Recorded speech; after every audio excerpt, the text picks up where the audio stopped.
Samantala mga kabrigada, 100,000 estudyante naman maapektuhan daw matapos hindi makalusot ang 3 billion pesos na dagdag pondo para sa mga SUCs. Brigada Katrina Honson, ibrigada mo! Brigada Live Report.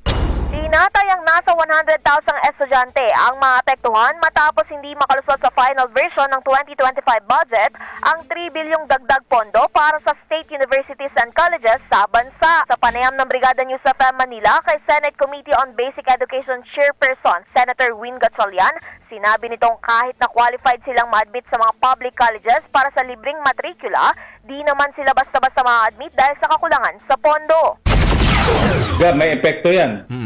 Hindi lahat ng mga, alam to ng mga SUCs, hindi lahat nila matanggap yung mga gusto mag-aral ng libre sa mga state universities natin. Siguro tinataya ko mga around 100,000 yan ang hindi makapasok dahil kulang ang pondo. Tiniyak naman ni Senator Gatchalian na may iba pang paraan upang matulungan yung 100K ng mga estudyante kung saan may iba pang pondo na mapagkukuhanan. Hinihikayat din ng senador ang mga mag-aaral na mag-apply sa mga scholarship programs para matiyak na makakapag-aral sila sa kabila ng mga hamon sa pondo ng mga SUCs.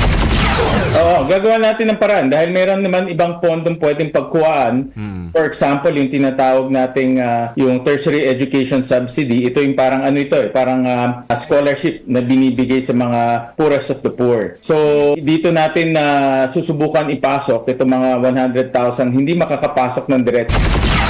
In the heart of changing lives, ito, si Brigada Katrina Honson ng 105.1 Brigada News sa Manila, the Music and News Authority. Brigada Balita Nationwide.